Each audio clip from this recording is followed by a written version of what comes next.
বহু জল ঘোলা করার পরে তারপরে আমাদের স্বরাষ্ট্রমন্ত্রী মহোদয় জনাব সালাউদ্দিন আহমেদ অবশেষে লাইনে আসলেন। গতকাল তিনি একটি সংবাদ সম্মেলনে গণভোট অধ্যাদেশকে ঘটনাক্রমে বৈধ বা সিদ্ধ বলে আখ্যায়িত করেছেন। অথচ তিনি এতদিন সংবিধানের দোহাই দিয়ে এই গণভোটকে অবৈধ বলে প্রচারণা চালিয়েছিলেন এবং তিনি সংবিধানের বিভিন্ন ধারা উপধারা তুলে ধরে তারপরে এই গণভোট অধ্যাদেশকে বাতিল করতে চেয়েছিলেন।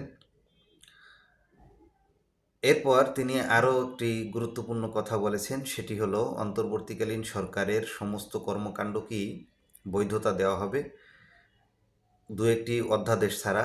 অর্থাৎ অন্তর্বর্তীকালীন সরকারের সময়ে যে অধ্যাদেশগুলো জারি হয়েছিল সেই অধ্যাদেশগুলো পরবর্তীতে বিল আকারে আবার নতুন করে উপস্থাপন করবেন তারা তাদের মতো করে, যার মাধ্যমে অন্তর্বর্তীকালীন সরকারের বিভিন্ন কর্মকাণ্ড বৈধতা পাবে বলে আমরা বিশ্বাস করি।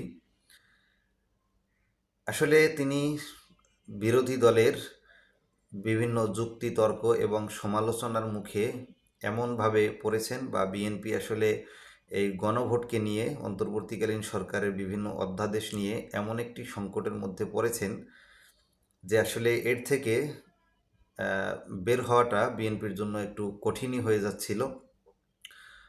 অবশেষে তারা গতকাল সংবাদ সম্মেলনের মাধ্যমে যে কথাগুলো তুলে ধরলেন তার মাধ্যমে জনমনে কিছুটা স্বস্তি আসলো, বা বিরোধী দলও কিছুটা আশ্বস্ত হবে বলে বিশ্বাস করি।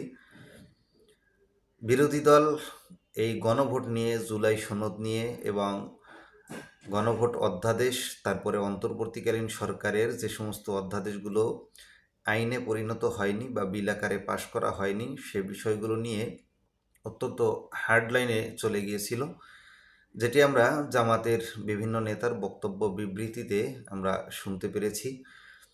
যেমন বিরোধী দলীয় নেতা জামায়াতের আমির ডাক্তার শফিকুর রহমান গত কয়েকদিন আগে বলেছেন, গতকালকে বলেছেন যে জুলাই সনদ বা সংস্কার প্রক্রিয়া বা গণভোট এই অধ্যাদেশ এগুলোর ব্যাপারে প্রয়োজনে তিনি নিজেও জীবন দিবেন।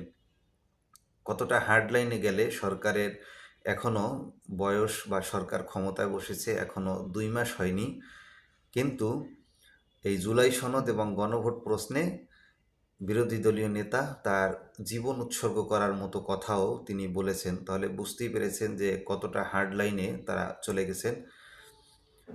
এরপরে জামায়াত নেতা ডক্টর শফিকুল ইসলাম মাসুদ এমপি তিনি বলেছেন যে 17 বছর নয়, 17 মাস নয়, এমনকি 17 দিন নয়, 17 ঘন্টার মধ্যেও সরকারের পতন ঘটতে পারে এমন হুমকি তিনি দিয়েছেন। এই হুমকিটি আসলে শেখ হাসিনা সরকার যে 17 বছর ক্ষমতায় ছিল সেটিকে কিছুটা ইঙ্গিত করে বিএনপিকে উদ্দেশ্য করে বলেছেন যে শেখ হাসিনা তো 17 বছর ছিল, আপনারা 17 বছর তো দূরের কথা, 17 মাস 17 দিন এটিও নাও পেতে পারেন, 17 ঘন্টাই আপনাদের পতনধ্বনি বাজতে পারে।